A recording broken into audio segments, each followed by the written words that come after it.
O que a gente chama de diafragma pélvico, e vocês podem ver por aqui, ó, são esses músculos mais internos do assoalho pélvico aqui, ó, que são 4 músculos, tá? São o músculo pubococcígeo, que é esse aqui, tá? Então, por que chama pubococcígeo? Se ele é o músculo pubococcígeo, significa que as origens dele estão no pubis aqui, e as inserções dele estão no cóccix. Pode ver que aqui que ele faz um V, ó, tá? Para se inserir no cóccix e sacro. E aí ele tem sua inserção aqui no cóccix, em parte do sacro e ligamento sacro-espinhoso.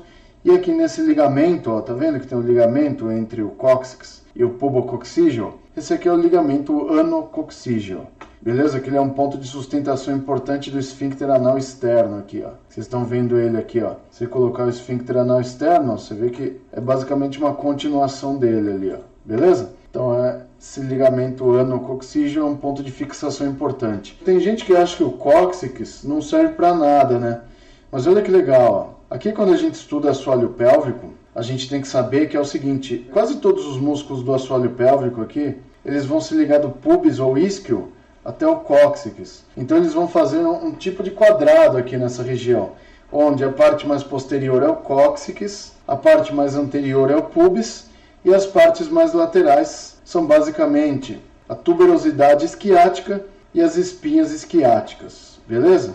Então a gente vai ter aqui nas laterais o isquio, posterior cóccix, anterior pubis. Então se você imaginar aqui, ó, a gente vai ter aqui um quadrado, ó, beleza? Aí nesse quadrado a gente divide ele em 2 partes aqui, ó. Então a gente vai ter um trígono anterior aqui, ó, um triângulo, ó, tá vendo? Aqui dá para ver bem esse triângulo. Por o da mulher fica mais fácil aqui. Ó, aqui a membrana perineal, ó. Então a gente divide essa parte clinicamente em 2 trígonos, ó. Vocês viram lá que isso aqui é um quadrado, ó. Forma um quadrado, ó, entre o pubis, isquios e cóccix. Esse triângulo à frente aqui, ó, esse aqui é o chamado trígono urogenital. Beleza? Por quê? No trígono urogenital a gente encontra a maior parte dos músculos do períneo. Então é muito importante que você divida essas regiões para você planejar o seu tratamento quando você está tratando alguma pessoa com incontinência urinária. Nesse trígono urogenital a gente encontra a maior parte dos músculos do períneo e aqui os ósteos uretral e o ósteo vaginal aqui, ó, tá? Então estão os dois aqui, ó, ósteo vaginal maior, ósteo uretral menorzinho. Beleza? Se eu tirar a membrana perineal, você vê aí os músculos, ó, músculos do períneo. Ela é praticamente uma cobertura desse músculo aí. Beleza? Então a gente tem esse trígono anterior aí, que é o trígono urogenital, que ele contém a maior parte dos músculos do períneo. E essa parte posterior, ó, se eu traçar um triângulo dos isquios até o cóccix aqui, ó, tem um outro triângulo aqui, ó. Esse triângulo é o chamado trígono anal, onde tem aqui o ósteo anal, músculo esfíncter externo, interno, tal. E aqui você encontra músculos do assoalho pélvico aqui, ó, tá? Músculos que a gente está estudando aqui, ó. Pubococcígeo e o iliococcígeo, vocês estão vendo aqui. Beleza? Então vamos ver por cima aqui, ó. É importante que façam essas divisões para ficar mais didático para fins de planejamento de tratamentos, tá? Então aqui os músculos que a gente tem no diafragma pélvico são o pubococcígeo, que foi o primeiro que a gente viu, ó. Origem no pubis e inserção no cóccix. Por isso que chama-se pubococcígeo. Tem esse outro aqui, ó, que é o chamado puborretal, ó. Por que puborretal? Origem no pubis e aí ele circunda o reto, né, o ânus. Então aí ficou puborretal. Então esse é um dos músculos do diafragma pélvico. E tem esse outro aqui que é o chamado iliococcígeo. Então se vocês perceberem, ó, a junção desses 3 músculos aqui, ó, eles ficam em volta do ânus aqui, ó. Beleza? Então, pubococcígeo, puborretal e iliococcígeo. Esses 3 músculos que estão aqui em verde ou azul, sei lá que cor é essa aí, eles formam o chamado músculo levantador do ânus. Então assim, igual você tem o quadríceps, tríceps, bíceps e tal, o levantador do ânus é um grupo muscular.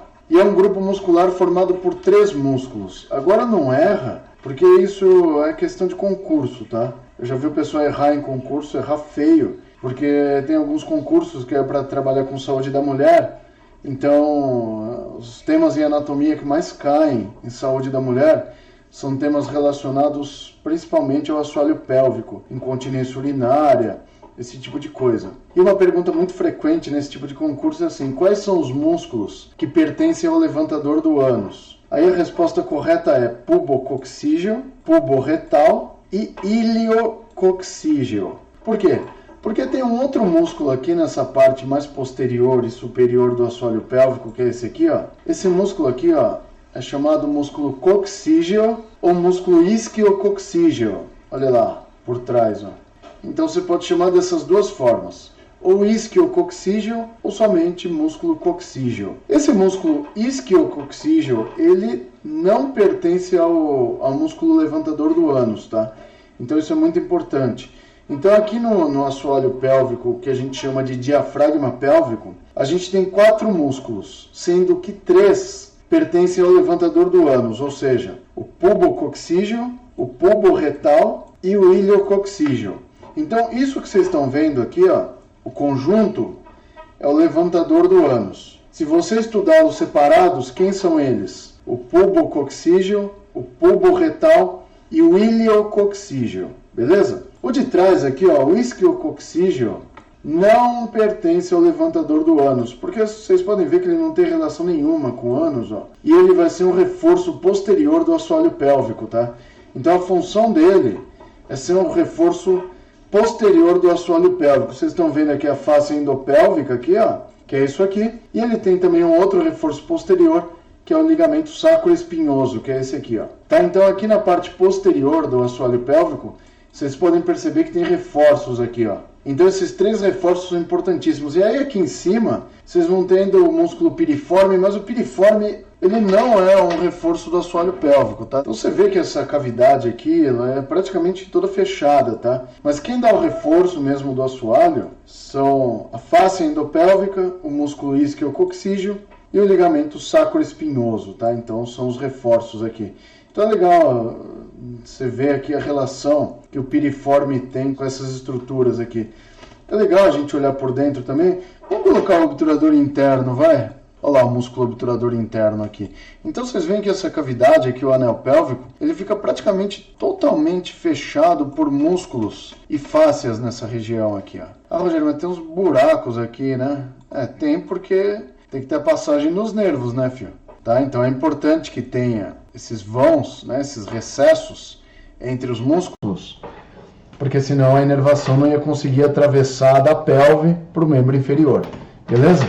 Que se a gente olhar aqui essa inervação, ó, olha que bacana, com certeza o nervo que vocês mais conhecem aí é o nervo ciático, tá? Que todo mundo sabe que ele emerge aqui no piriforme, tá? Entre o piriforme e o gêmeo superior. Tá vendo que quando você olha a saída do ciático, ó, ele sai aqui entre o piriforme e o gêmeo superior. Porém, ele tem um recesso aqui, o piriforme, ele tem um espaço entre ele, ó, o piriforme aqui, e o isquiococcígeo, esse músculo aqui, ó. Tá? Então você vê que o ciático, esses nervos aí, eles estão passando entre eles aí, ó. Tá? Então é importante que você saiba isso, ó. Então é lógico que o nervo mais famoso é o ciático, tranquilo? Mas olha que legal aqui, ó. Só para vocês verem as relações que a gente tem aqui, ó. E esses 4 nervinhos que emergem desse espaço aqui, entre o piriforme, o isquiococcígeo e o gêmeo superior. Tá aqui, ó. O ciático, que é o mais grosso deles. Lateralmente ao ciático, vocês têm esse aqui, ó. Esse é o nervo glúteo inferior, ó. Então aqui é o nervo glúteo inferior, que evidentemente ele vai inervar o glúteo máximo, tá? Então esse aqui é o inervador do glúteo máximo. Medialmente ao ciático, tá aqui o famoso nervo pudendo, ó. Tá? Então esse aqui é o nervo pudendo, ele fica bem medialmente ali ao ciático, ó. Se vocês veem o ciático aqui, lateralmente a ele, o nervo glúteo inferior. Medialmente a ele, nervo pudendo. E aqui, mais medialmente ainda, vocês têm o nervo cutâneo femoral posterior, se eu não me engano. Cutâneo femoral posterior, é esse aqui, ó. Beleza? Então é esse nervo que a gente tem aqui. Então estão saindo 4 nervos aqui desse recesso, ó. Tá? Então não achem que é só o nervo ciático que emerge ali, não. Então a gente tem que ter esses espaços entre os músculos do assoalho pélvico para que os nervos consigam emergir da pelve para o membro inferior, tá bom? Então as relações anatômicas são muito importantes aí. Então a primeira coisa que vocês têm que saber é isso. O diafragma pélvico é formado pelo músculo levantador do ânus e pelo isquiococcígeo. Quem é o levantador do ânus? É um grupo muscular formado pelo pubococcígeo, puborretal e iliococcígeo. Esse é o levantador do ânus. Se eu colocar aqui mais o isquiococcígeo, aí eu tenho todos os músculos do diafragma pélvico. Isso aqui é o diafragma pélvico, ó. Tá? É o conjunto desses 4 músculos aí. Pubococcígeo, puborretal, iliococcígeo e isquiococcígeo. Então isso que vocês estão vendo aí destacado é o chamado diafragma pélvico. É um dos componentes do assoalho pélvico, beleza?